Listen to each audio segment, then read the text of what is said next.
Subscribe for the very latest. Play it, Daddy.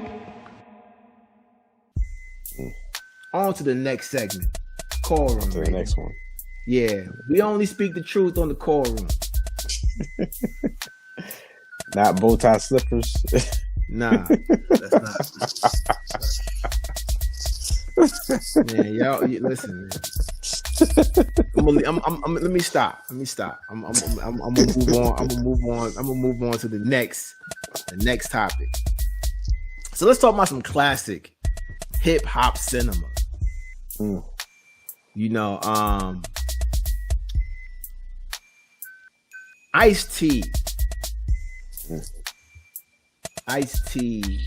If y'all all, a lot of y'all don't remember. That's why we're here to let you know. Y'all don't know because a lot of y'all wasn't even born.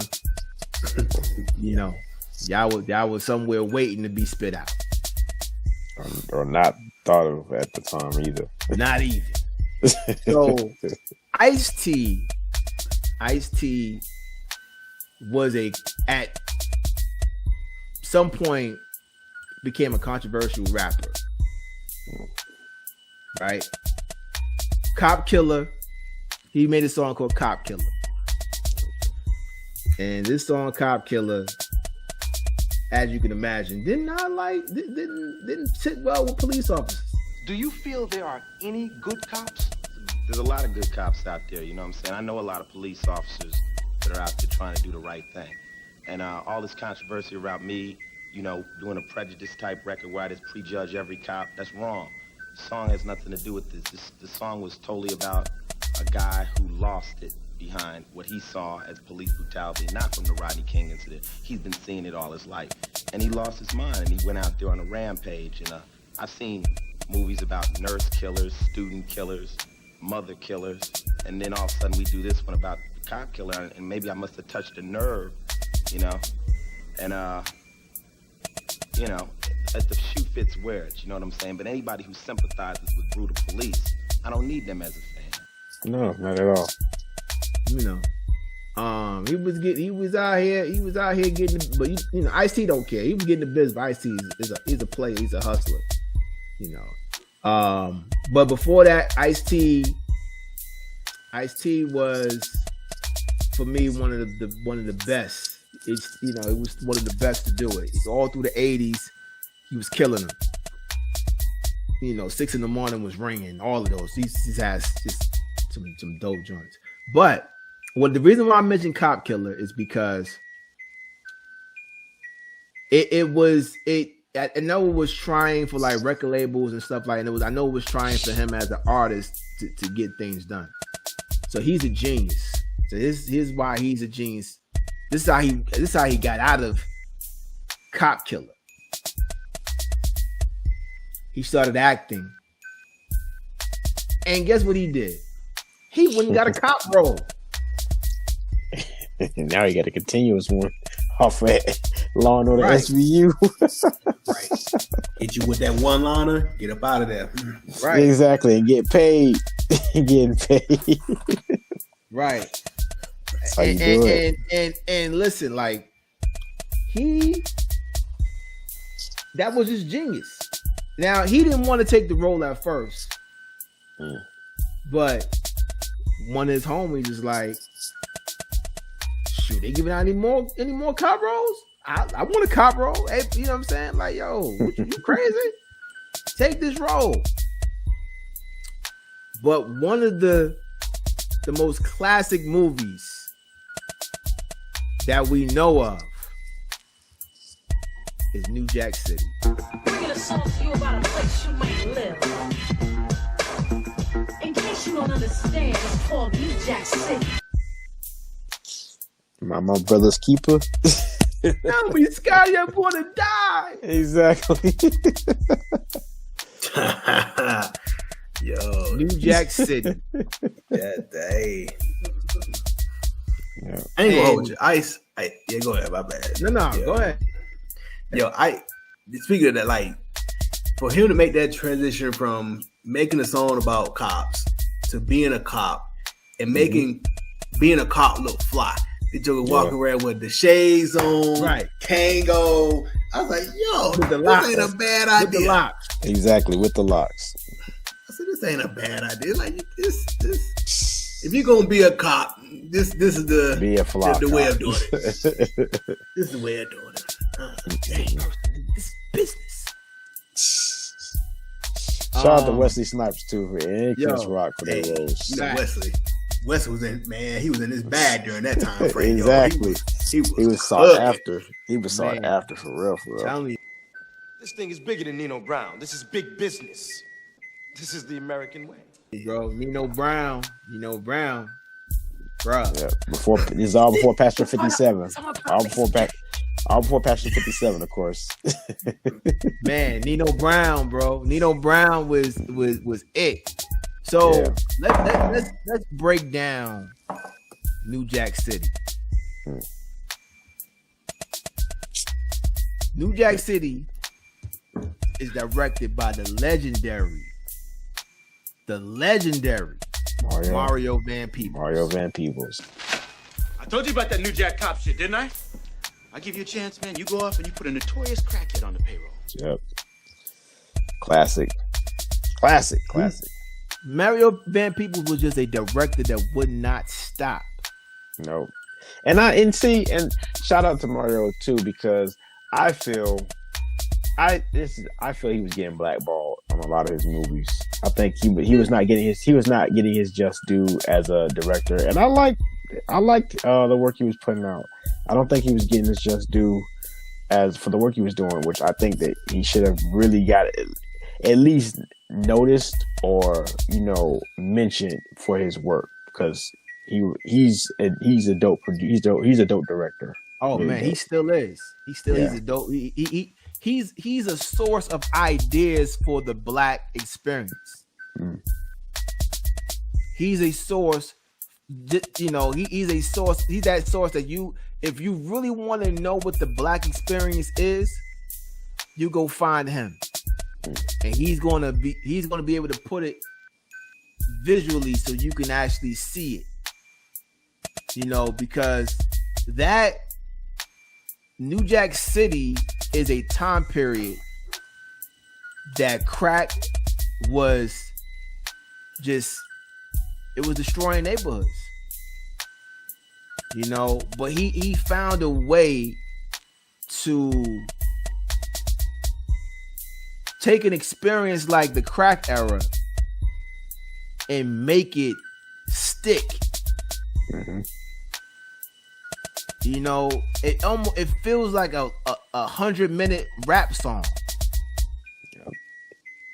That's what it feels like.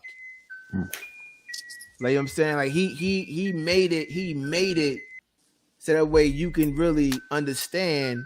Like the Carter, like that's based off a real drug dealer. Yeah, I remember hearing. Yeah, that's based off a real drug dealer. Actually a few drug dealers. He took a few drug dealers and put them all in Nino Brown. You know what I'm saying? So Mario Van Peebles, phenomenal director. It was released on March 8th, 1991. Wow. Takes you back. It takes you back for real. March 8th, 1991. Man. Here's something crazy. The budget was $8 million. Really? How much did they bring in? Box office. You surprised by the budget? Box office $47.6 million. That's dope. That's a big win. For $8 million, yeah. I am a little bit. I'm not surprised. This is Mario Van Peebles, right? So exactly. We'll give you $8 million. Let me see what you can do with $8 million. He got it, returned it, and went beyond Five times. Yeah. 5 times. Yeah. That's a fact. And this probably got to be the most. It's a cheap movie then. Like $8 million, so you made 47. Dang, that's dope. I mean, but to be honest, for what it was, I thought most Black films are in that ballpark. Mm-hmm. You think about especially like a niche film like this, it's gonna be like that. For what it was, I mean, it looked to me at the time it looked like high quality, and I thought I thought it had a dope, decent budget, but nah, man. You know how black people do. We take chitlins and make them Thanksgiving dinner. You know what I'm saying? We know how to take how to take anything. We gonna make it work.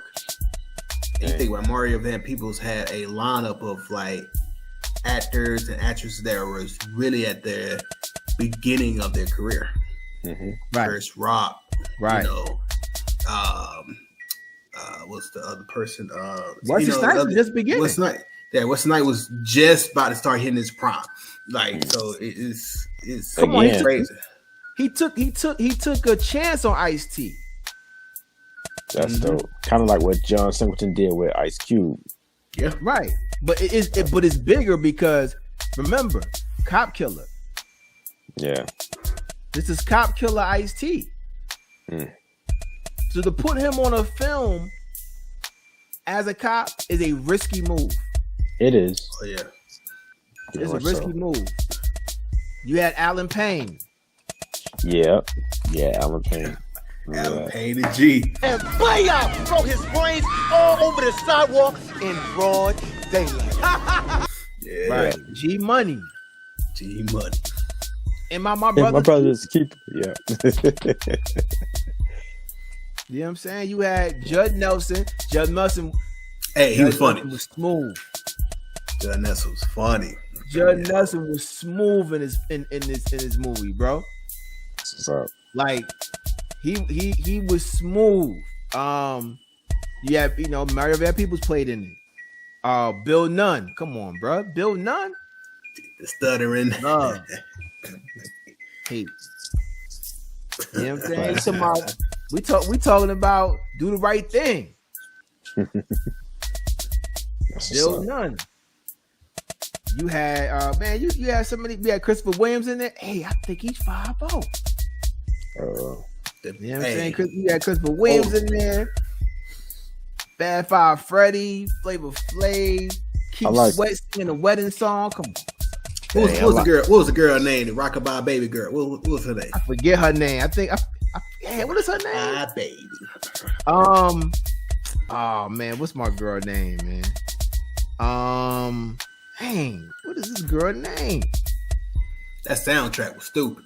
Man, when it first comes on, dude, for the love of money. Come on now. You can't get better than that. The love of money when it first comes on. Right. Yeah, that soundtrack is crazy. Come on. We ain't talking about the Nino's theme music. Oh, the New Jack. Come on, man. That's the New Jack Hustler. I'm dreaming. Yeah. Oh, wow. Yo, didn't Color Me Bad? Color Me Bad song was Color Me Bad. I Want to Sex You Up is on there. Yep. That soundtrack was That was a great summer. I'm wow. sorry, I was 11 years old. I remember that summer was. I remember that. Yeah, I remember that summer too. That soundtrack. Come on, New Jack City by Guy. Yeah. Yo, this soundtrack was crazy. That was dope. For the Love of Money by Queen Latifah and Troop and Levert. That's who's on that song. That was the soundtrack era when soundtracks mattered. Right? Yeah, when they actually helped, as a plus to the movie. That was definitely it. Right. That was definitely it. That soundtrack, go listen to that soundtrack. These days soundtracks are missing some songs. I don't know. It's some it was some songs.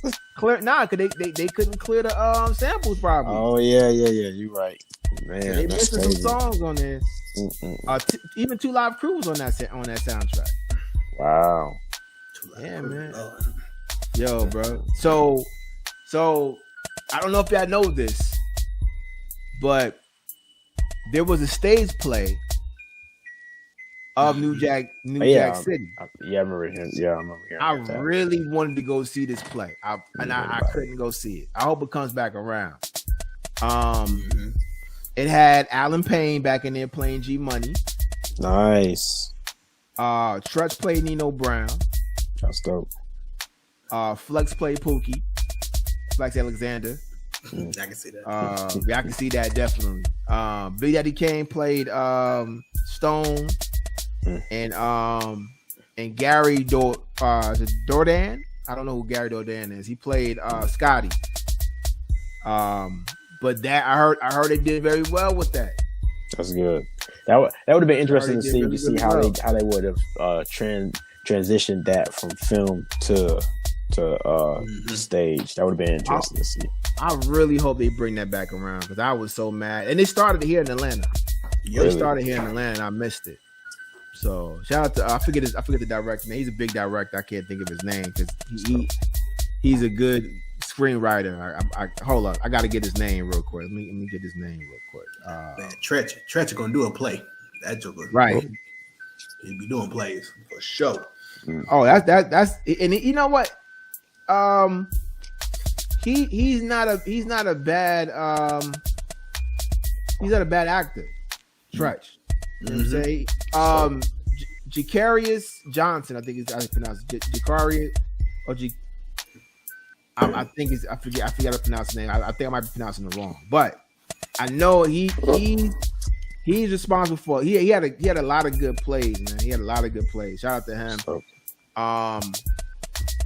But word on the street is that they about to do a reboot of the movie. Really? According to Deadline. Matter of fact, I got it right here. No. Got it right here. Yeah, New Jack City reboot and works with Snowfall's Malcolm M. Mays writing. Yep. Wow. I don't know, man. I don't know, man. I'm tired of folks. Exactly. I feel like some things just shouldn't be messed with. Like, do something new. Do something else. You don't have. Ain't got that new. I mean, okay.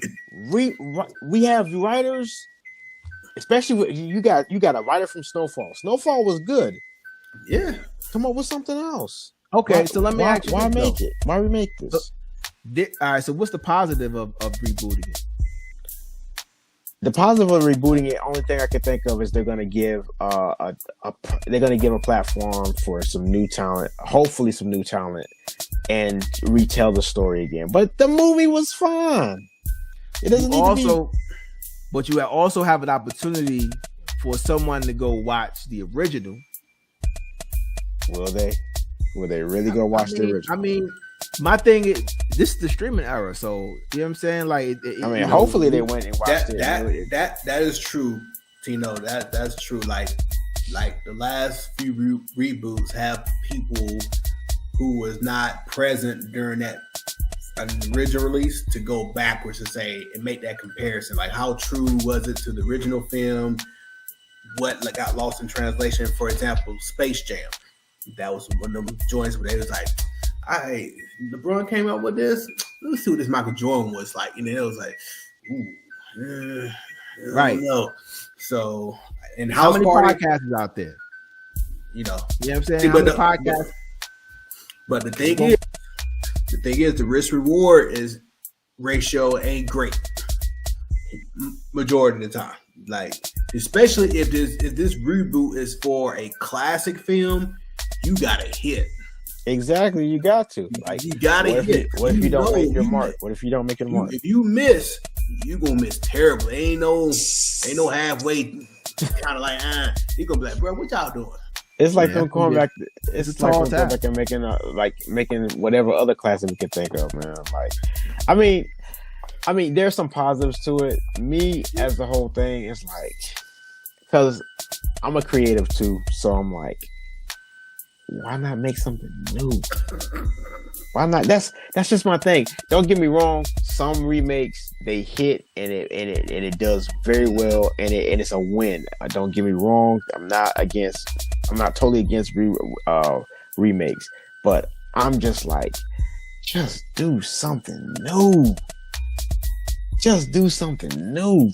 Why? Just yeah, because I started the new house party, right? And I couldn't do it.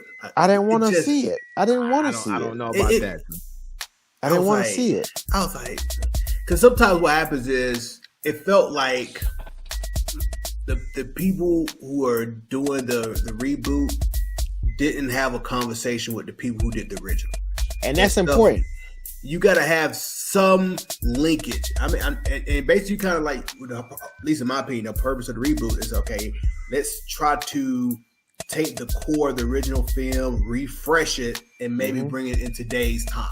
Yes, with a new vantage point, right? Yes. But a lot of times they try to like make it a totally distinctive film, and the plot just kind of gets tangled up, and then you like, bro, what is this? I mean, and that's why I'm saying, like, if they're in that regard, if they're gonna do that, you might as well just go ahead and make a whole new movie. Don't link it to the original or to the classic, what you're trying to remake of, and just do a whole new movie. Just do a whole new whatever. I'm like, there could be. I mean, there's plenty of movies that has like houses in it and there's parties going on in it. Just do your own thing. Just do your own thing. I mean, if that's the case, they could have did. Remember that it was shot from like from with a camcorder, and it was like like a real party going on. It was a movie. I forgot what it was though, but it was a huge house party, and it was like a whole bunch of white kids in there, and it was like it was done like through a camcorder, and it's like they placed a live action version of a house party in a movie. Oh, they could have made that house. I mean, if they was gonna do that, they could have made that house party. Say this is a house party, but they people would have been disagreeing with it because it wasn't with the same elements. So why not do the same thing with this? I'm like, just make your own movie, make a whole new movie. You gotta do everything. I'll say this, and we'll move on. What's up? I think I know why people or the connects, because I know y'all just mentioned like you have to go back and talk to the people who originally did the movie. Mm-hmm. There's a few things that's happening there. What's that? One, the people who made the movie don't own the movie. They don't own the rights to the movie. Yeah. So they don't. Well, let's start here. Well, no. I'm gonna start there. So the people who made the movie don't own the movie. Therefore, the people who own the movie, they just say, hey, you know what? We're gonna get some new writers, and then we're gonna go ahead and have them do the movie. And in that regard, I'll tell you what my thing is, but you go ahead. So now here we are. We got new writers. Now the people who originally made it, they probably feel a certain type of way. Like, yo, y'all could have just came to me and I could have did it over. Right? So now I ain't working with him because I made the movie the first time. I should be making the movie this time. Mm. Right? Now, somebody like Mario Van Peebles don't mind. He doesn't mind playing the background or like, a coat, like this being on the side, like he doesn't. I feel like Mario Van Peebles is like he's like a big source of information, right? He don't mind saying, you know what, I take this small portion because he's a creative. He wants the art just to do well, right? He just wants it to be good. So yeah, if it means me taking the back seat for this, to make sure that this movie does well, and I'll do that. Right? I'll take a co-producer credit or a co-writer credit. I think he'll do that. But also I feel the people who own movies, who own the Black experience, they don't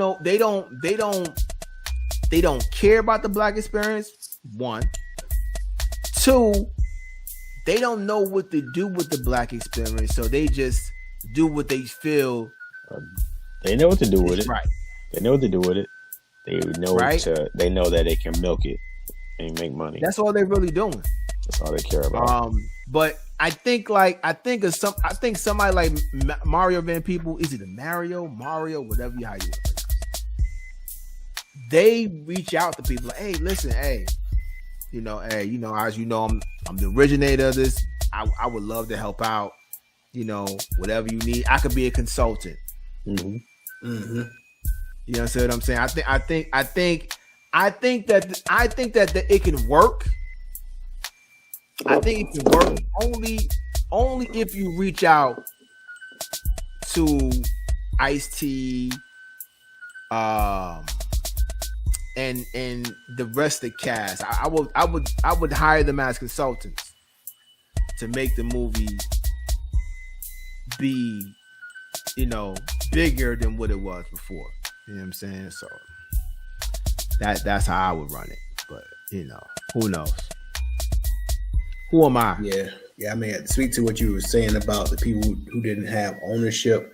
That was happening with the Wayans, with the haunted. Is it a scary movie? Scary movie, yeah. What's going on? Coming out with them. Oh, they didn't. They was the writers, but they didn't actually have rights to the film. So about I think after that second one, they was like, hey, they were trying to re-up, and they was like, nah, we got it from here. So they brought in some new writers, and it just went straight to trash after that. And then they was like, hey fam, you know what, we'll go a different direction. So yeah, cause I think Marlon Wayans talked about that a few years ago in the interview. It's like, instead of them trying to, just give us, what we was in the contract, would have kept it moving, but they were trying to do some stupid stuff, and then it was like, nah, y'all want to just bring in new people? Okay.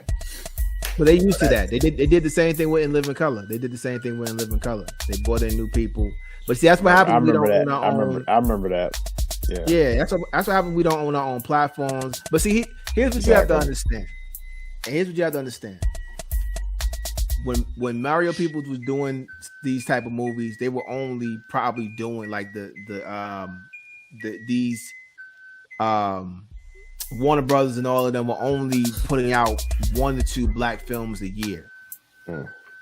So you have to understand what's going on here. You understand what these type of movies mean.